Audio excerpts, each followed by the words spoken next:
Boom! There it is, ladies and gents. Holy moly. You guys want to talk marketing? Because that's what we do all the time here on the show. I got a great episode for you. Let's get this one started. Here we go. Shut up and sit down.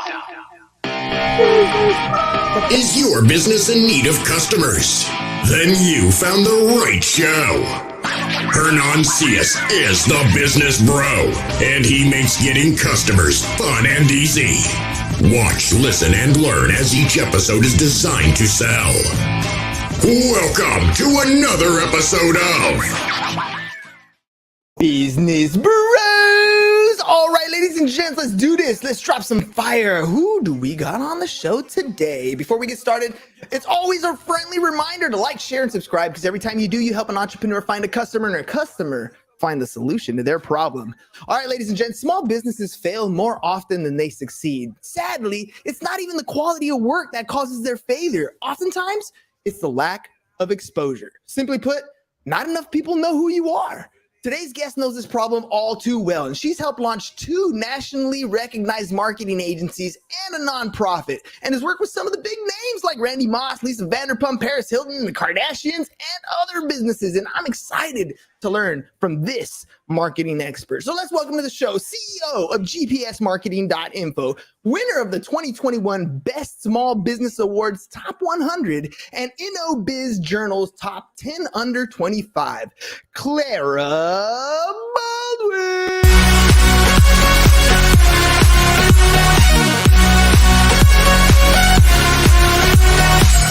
All right, Clara, welcome to the show. Hey. Oh my gosh, I feel like I can run through a wall now. That was like the best intro I've ever experienced. Well, boom, there it is. Record it, clip it, take it. Now you got it at 5 a.m. when you wake up in the morning. That's going to get you going. You ready to rock and roll? Yeah, I am. Thanks for having me. All right. First and foremost, I always love the why question. In every business, we're going to go through ups and downs, peaks and valleys. There's always going to be obstacles in our way. And the reason why we're doing these things is the thing that pushes us forward. So why are you doing this? Why are you doing this? Because I want to know. Love that. Yeah, that's a great question.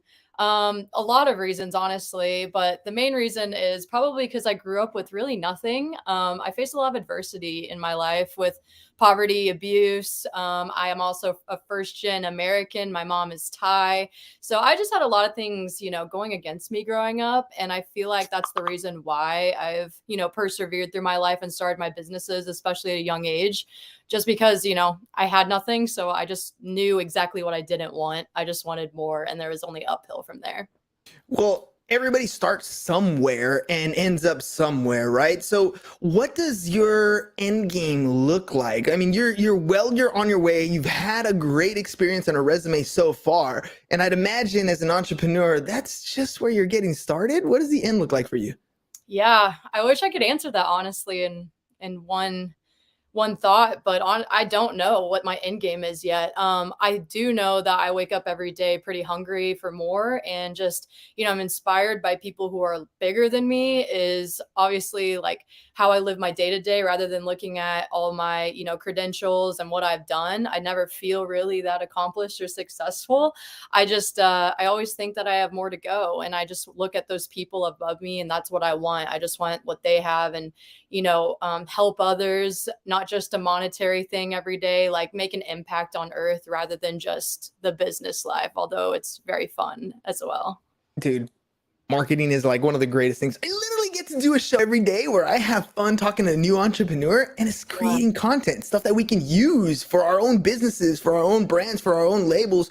So let's talk about your credentials. Everybody always wants to know, when I talk to a marketing person, what makes them special from everybody else?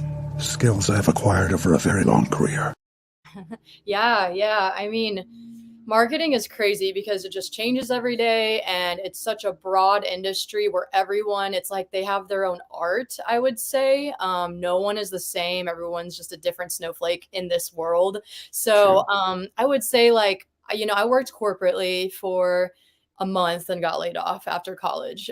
They had budget cuts, and then my back was against the wall. So I started my agency, Ground Plan Studio, what I own right now. And I just remember, like, working in corporate, that, I felt like clients were treated as numbers, and as cliche as it is, it's the real scenario of what a lot of businesses are running into. I have clients come to me all the time and they say, we really are sick and tired of hiring these huge agencies that charge thousands a month. Is there anything you can do for us that's intimate? And that's what I really, push in my business, is that I want to be really hands-on. I want to know exactly what your needs are, and I want to fulfill them in a personal way. I also want to be transparent. Like, I want to be that person. I'm not going to just take your check and like stretch it as long as I can. I'm going to tell you if I don't agree with something, a technique you're doing, you're not growing because of this. Like, I want to tell you XYZ, you're doing these things wrong, and kind of pivot them. But I don't want to streamline it either. So I don't want them to go through like a million people, because essentially I'm the person that's pitching them, this marketing package. Like, they see me, they see that I'm passionate for their business. So for agencies to kind of, pitch and promise things and then just outsource it to the cheapest and most tacky way of marketing. Not saying all of them are like that, but it's a pretty common thing. So I really try and avoid that and make it really personable.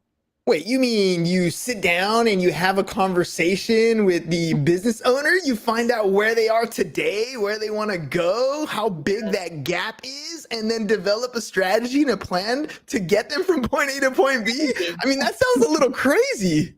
I know. And it is crazy how like that's not very common right now, because again, yeah, people are taking checks and just stretching it, like I said. But yeah, when I see people, I'm like, I want to check in all the time with you. I want like honest feedback from you. Do you like what I'm doing? Do you feel like there's something missing in your strategies? So it's just always trying to find the holes and fill them, while being honest with them. So let's talk about that, because the truth of the matter is we're in an industry where there is no set standard. No, they don't know. The customer doesn't really know what they're getting. And on top of that, there's confusion between what marketing is and what sales is. Do I know what a funnel is? Do I know what a website is? Like, the customer has no clue. So when they do hire you, what do they pay you for? If you're good at something, never do it for free. Yeah, I mean, okay, so I started out this agency as a web development. I think everyone kind of starts like this. And then you quickly realize that everyone out there has a website. So what I did with my agency was, kind of question a lot of these companies that I were cold approaching. Like, what are you guys missing in your strategies and your sales? Like, and all of them were saying, we need social media, we need our digital marketing strategy, we need ads, we need ROI on those ads, and our revenues obviously is the biggest thing. They want to see sales. So now I provide a multitude of things, but I would say mainly it's like, digital marketing, building funnels, sales funnels with ads through digital marketing to their website, landing pages, services, products to sell. And then on top of that, providing search engine optimization. I even provide like reviews for apps and reviews for companies. And we do beta testing. We do influencer marketing, graphic design, obviously. So I would say there's over 20 services that are listed on my website that we provide. And it just keeps getting bigger and bigger, because ultimately I want to go to a client and say, there's not one single thing that you need that we don't have, is my goal. That marketing standpoint, I'm sure you started off with a simple menu. I mean, like you said, you started off with creating websites, and it kind of opens the door. And that's the cool thing about business to me, is you start off very niched and very focused, and then kind of add a piece and add a piece and add a piece. And that's the same process that most entrepreneurs start with, right? They have a specific niche. I'm good at this tech-wise. And then they gotta kind of learn their bookkeeping, and they kind of got to learn their legal, and they kind of got to learn their marketing. And then you find yourself having to work with a team. So when people are hiring you because they realize, okay, I can't do this by myself, I am not a marketing expert, I need to hire somebody, who is this ideal client that you're looking for? I am looking for qualities beyond the physical. Yeah. Honestly, so I have an agency that accepts all sorts of niches and industries, and that's what I love. And I know that in the marketing world, a lot of people say to niche down. So that leads to the second agency I opened, just to like see if I was missing anything. So my first agency is called Ground Plan Studio, and it takes every industry imaginable. I've worked with like auto, CBD, medical, beauty, influencer space, e-commerce, it's just everything imaginable I've worked with. And then a lot of people I know in this industry say you're supposed to niche down, like work with only HVAC or work with only medical. So that's what I did. I pivoted to medical only. And then just figured out quickly that my passions are really learning every other industry. So I'm pivoting back to ground plan studio. And I'm just saying, like, I told you so. I niched down and I became miserable. And I really find passions in learning about people. So my ideal client is, obviously people who have those holes in their strategy. They don't exactly know what they need, but they allow me to have that creative freedom, and they also allowed me to guide them if they need it. And they admittingly, they say that they're good at the things they do and they'll stay on the front ends of things, but they kind of give me the reins. And that's like my dream client, is that they trust me. And it's hard to trust someone. It's also hard to value things that you're not very knowledgeable about. But what I try to do is send very frequent updates and like in-depth things of like, hey, this is what I did today, my after report, and then kind of break down each thing I did and why it's important, why I did it, just so it educates them. Even if they're not going to be hands-on, I would just love for them to know like the progress and not think like, oh, I'm giving this girl a check and all she's doing is posting online and hashtagging it and, crossing her fingers. Like, I want them to know it's way more in depth than that. There's lots of strategy, and eventually they learn a side of me, and normally they just jump on and, we get hands on together. It's super fun. How do you tackle the question? I get this one, and it's one of those where the combination between marketing and sales, right? So if somebody's paying you to be their marketing agency, they are looking for or expecting some sort of ROI, some sort of return on investment, right? And from a marketing standpoint, that's not always something we can measure. From a sales standpoint, we can definitely look at conversions. So how do you tackle that ROI question? Like, I'm paying you X amount of dollars. When am I going to see that returned? Yeah. Oh my gosh. That's an amazing question, because again, it's hard to explain to people that marketing isn't overnight. It's not like you can just go viral, and it's not, these postings and what we're doing is instant gratification for anything. But I like to just break down things, like compress them and try to show people like, search engine optimization. It's like planting a seed like everywhere, around the internet. And eventually that's going to become this one huge, like, plant that's flourishing. It's just these little things are going to build up, and social media is like a snowball. Like, the more you post, the more active you are, the more people you make relationships with on there, it's going to snowball.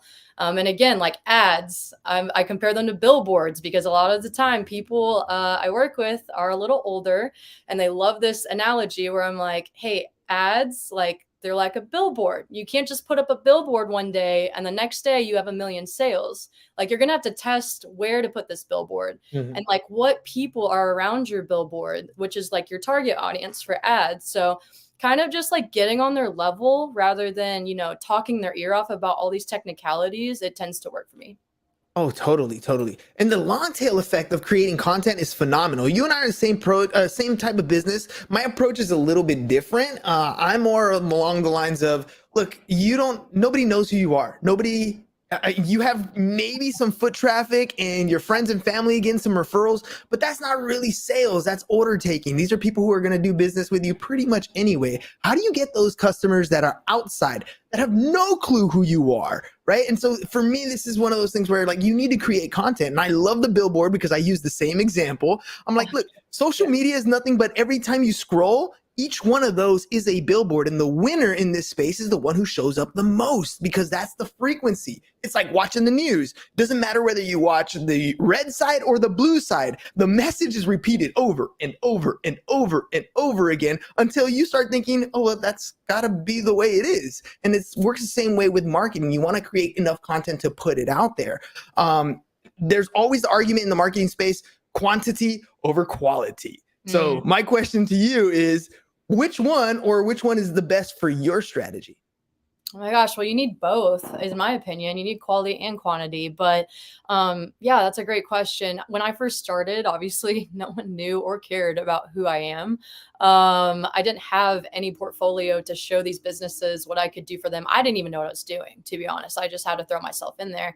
But I think like my biggest tip is just network, just keep networking, keep working hard on your content. Like you said, like, you have to at least show skills in some way. If you don't have other clients and other work to show them, you have to show that you're willing to work on your skills. You can present them what you can do for them. Maybe even, I know that everyone says always get paid for the work you do. But in the beginning, I did offer, a couple free samples. Like if you don't have the credentials, you have to be willing to work hard. And so I would go to them and be like, can I just show you, 2 samples I could do for your business? Could I show you a presentation for free? I still do that today. Like maybe I don't have to, but it makes me feel good when I get off a pitch call with a client or team and I'm like, hey, I'm going to put together a free presentation for you by today. You'll have it by this evening. It breaks down everything we talked about, strategy, pricing levels, stuff like that. And that kind of puts you ahead of people, just showing like you care and you're going to put in the extra effort rather than, just dipping out and hoping that it goes your way. It's your credibility. Like you're like, look, I've done this before. Let me show you what I can do. I use the podcast for the same exact thing. I'm like, look, you can go and create content with somebody else or just hop on my show real quick. Let me show you how we do things. And if you like it, great, you can work with us. And if not, it's cool. There's somebody else who's going to fit your criteria, but at least you're developing a relationship. You're putting your best foot forward and you have something in your portfolio. Regardless of whether that person works with you, you have created content pieces that you can present to other people. If you are going to be talking to Clara first getting started, what advice would you give her for any of these people who are thinking about getting into marketing or any of the social media gigs, right? What's the advice you would give to somebody just getting started?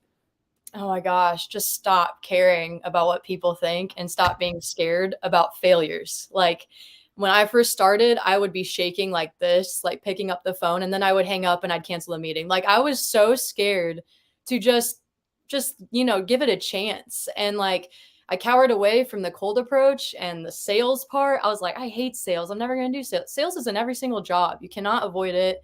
Same with marketing, honestly. But once you get comfortable with making yourself uncomfortable, if that makes sense, you go really far. Just, remember that everyone's going to go through this, especially owning your own business, and pick up the phone and network and just say yes, is what I would tell Clara, who first started, because she was very scared and timid and cared a lot about what people think. And just in general, failures in life are going to take you really far. Like you have to get comfortable with being like, failure is really inevitable for everyone. You can't name one single entrepreneur that hasn't failed a million times.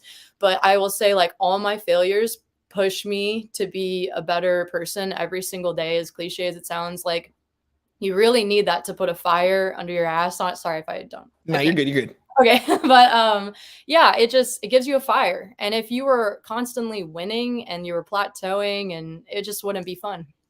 No, I totally agree. And James, the other business bro, the insurance bro over here says stellar advice. Absolutely. Look, it's funny that you have to look at things like from the outside looking in, right? Like your customers have a completely different idea of what things are and where you want to take them. They have I don't know, how can I say it? It's kind of like in real estate right now. Real estate's hot. So we always talk about how sellers have this idea of what their house is worth compared to what the market thinks it's worth, setting that expectation. When you sit down with a client, I'm sure they have certain expectations of what they expect from you. And you have to deal with, as you were saying, kind of the rejection. I heard this guy on TikTok, by the way, and since I saw it on TikTok, it must be true.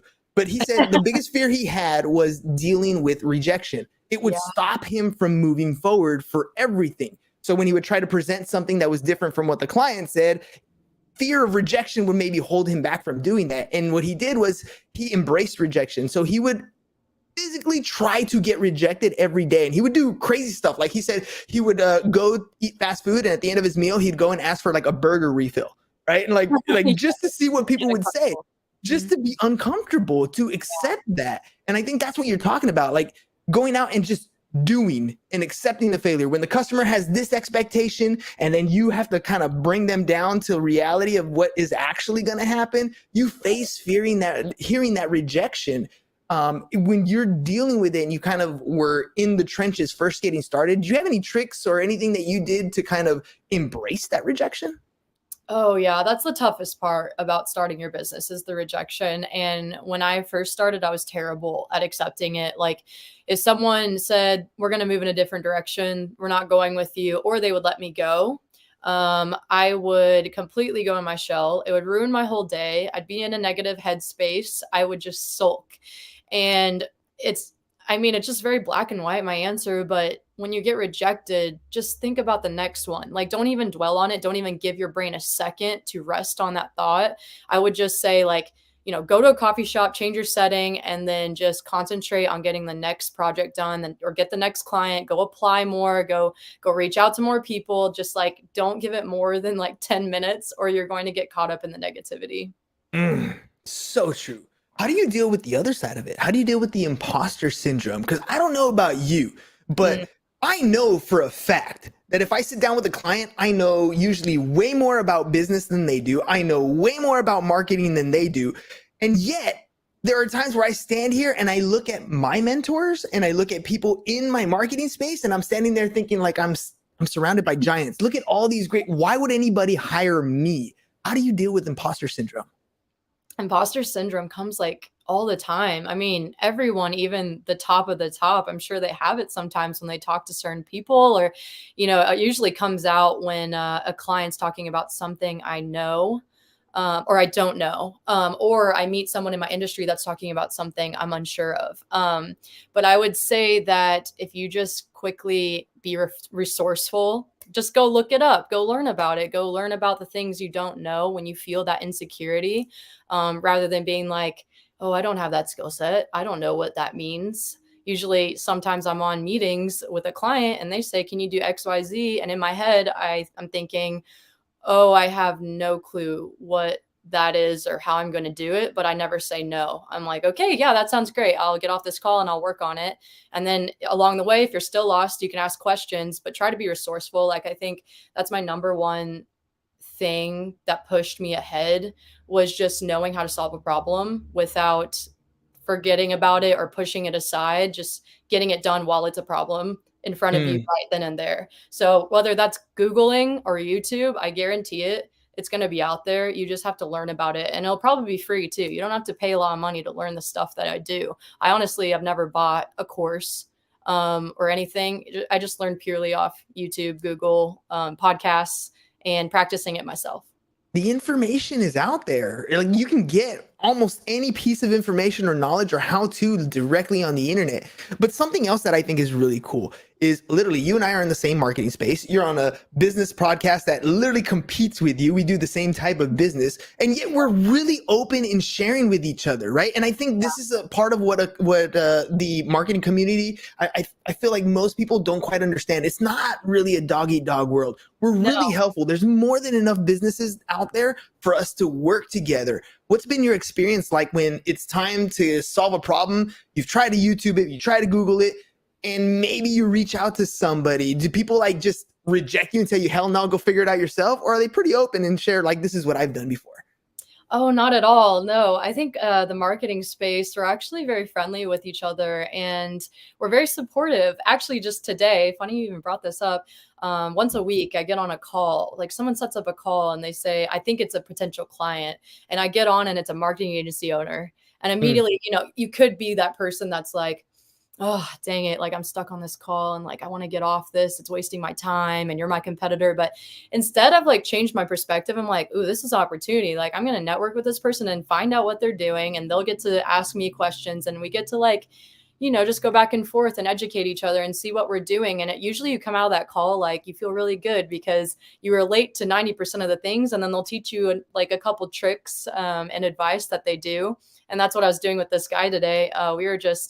I was like, hey, I'm not going to, work on your team, but how about we just sit here and we talk a little bit about, what your agency's doing. And I'd be happy to answer questions too. So yeah, no. And I also have a group chat that I created on Instagram And it just has marketing entrepreneurs in there because this life gets a little lonely. You're always out there Totally. by yourself. You're always second guessing and hoping that what you're doing is right. So I started this group chat just to be like, hey, at the end of the day, if anyone wants to vent, do advice or creative sessions, we're always open to it. So we go back and forth every day.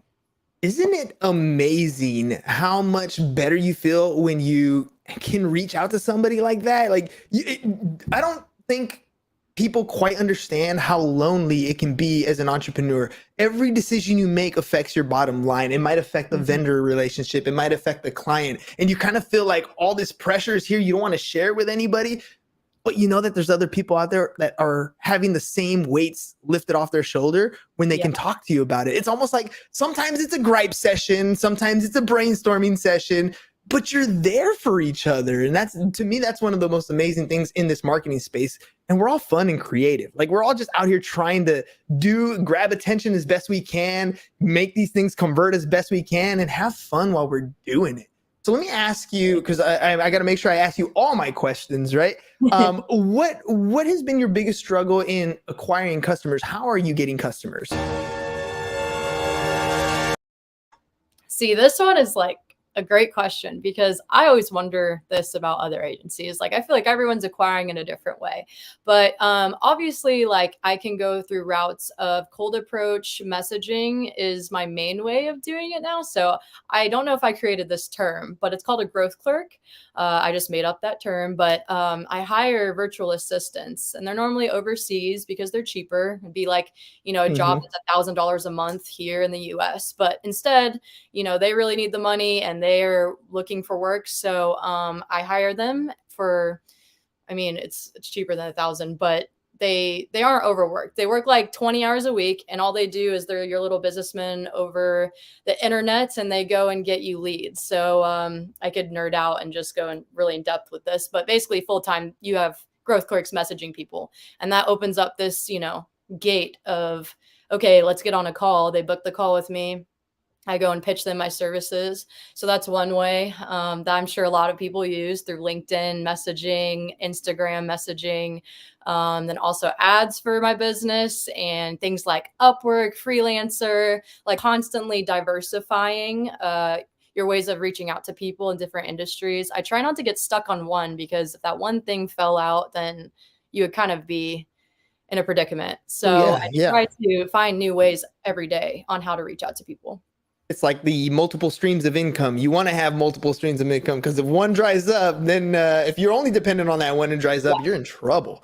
All right. Well, how about if people want to work with you and they're like, look, this is somebody I want to talk to. She's like down to earth. She's not going to be pressuring me. She's offering me the opportunity to listen. What's that sales process like? How do people work with you?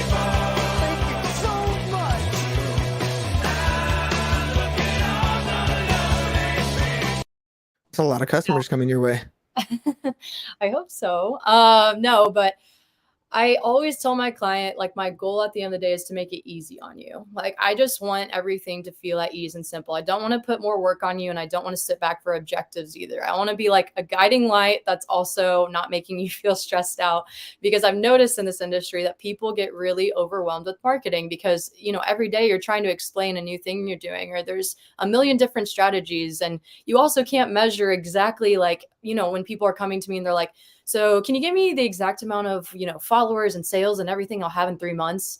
And it's hard to step them back and be like, there's no definite answer to this, and then I just go through an explanation of like my processes, the average, growth rate that you're going to see. I try to break everything down in a simple way. So I send out an email with just starting objectives that I need, your logos, your target audience, your branding. And then I basically take that one email and then I go off and I have a quick turnaround rate. I take a lot of pride in it. So it takes like 48 hours for me to come up with a strategy plan, new graphics for approval, like caption copies, also phase 2 sales processes. So then I present them a huge package after 48 hours and they get on another call with me. We go over adjustments, questions, and make them feel comfortable. And then we get started. And then from there, I just send a million updates all the time and we just go back and forth on things. But yeah, again, I try to make it really easy. And communication is the key. You stop communicating with your clients, even you can't over communicate. If they tell you to shut up and stop talking to them, then you've over communicated. But until that time it happens, you communicate as often as you possibly can. I love that. Stay on top of them as much as possible. All right. So if people do want to work with you, how do they get a hold of you? Say hello to my little friend. Any way they prefer. My email, which is showing down there, I believe. Yes. Usually that's the main way, but also my social media, Clara.Baldwin or at Ground Plan Studio for my marketing agency. I don't care. It's whatever they prefer. Nice, nice. All right. And then, of course, you got something going on, a book I think I heard of. I'm giving away free money. Yes. So I have a nonprofit for domestic abuse survivors. It's called Peace Over Pieces. I basically podcast with survivors and they tell them or tell us their stories of abuse, how they overcame it. Also, it opens up for donations to get them out of that and transition them into a new life of safety and peace. So yeah, I created a book and it's with 14 survivors, real stories, some anonymous and some claim their name, and also my story at the end. But it's just a book and it's 100% donations to the people that really need it to transition out of the dangers in their life. So check it out. Beautiful, beautiful. And I love how you're taking what was essentially a tragedy in your life and turning it into a guiding light for others. So that's amazing, first of all. Lastly, before we head out, any last minute thoughts, maybe something I didn't ask you or something you wanted to share with the audience? I was just going to say, for anyone who is teetering on the line of wondering if they should do a business, I always say, please do it. It's the best thing you could ever do in your life. I was making less than McDonald's workers when I first started. Like I had no money for rent or food or anything. But that's almost what you need. You can't really start when you have a full-time job, and like you can't start when you're halfway in, halfway out. So I would just say, really believe in yourself. You're going to gain confidence by just trying it. And even if it doesn't work out, you can always look back and be like, I did start a business, and that put these credentials on my resume to move even further in the corporate world if you decide to go back. So yeah, I just think that the business world of entrepreneurship, it really has changed my life and brought me so much happiness every day. And it's not always easy, but it's very fulfilling. Mr. Producer says, what's that podcast of yours called? Oh, sorry. Peace Over Pieces. Peace Over Pieces. Yes. Perfect. Peace Over Pieces. All right, Clara. Well, thank you very much for coming on the show. I made you a promise at the beginning. I said the goal was to A, set the bar way up here when it comes to any other podcast you ever go on, and B, was to talk about your business in the best light possible and keep you smiling. So for us, video testimonials are big. What was your experience like on the Business Bros? Easily best podcast I've ever been on. Your energy is amazing. I could just do this all night, honestly. But yeah, and the tech is extremely advanced and impressive. So good for you. I'm really impressed. And I just hope that, you guys go really far. I'm probably going to tune into all of your episodes. Awesome. And by the way, if I had it, which James, I probably should have had it, I would have dropped that Captain America line. I could do this all day. I'm sure he was thinking the same thing as I was. Perfect. All right, ladies and gents. One more time, Clara.Baldwin is her social media, and you can find her, Clara, at gpsmarketing.info, or go to gpsmarketing.info and check out her information. Look, marketing is something every business has to do. You just have to. The way you do it is you get in front of more people and tell them what it is you do. Now, there are a number of different approaches that you can go. Might as well work with somebody who's already experienced, who's done it for other companies. So one more time, gpsmarketing.info, gpsmarketing.info, or find her on social at Clara.Baldwin. Ladies and gents, we'll see you guys again mañana. Clara, thank you again for being on the show. Thank you so much. And we're out. Thanks for watching The Business Bros. If you're ready to get more clients and want to work with The Business Bro, visit our website, www.businessbros.biz, and click on the Need More Customers button, or learn how to generate more referrals with our video testimonial packages. Go to www.businessbros.biz and start getting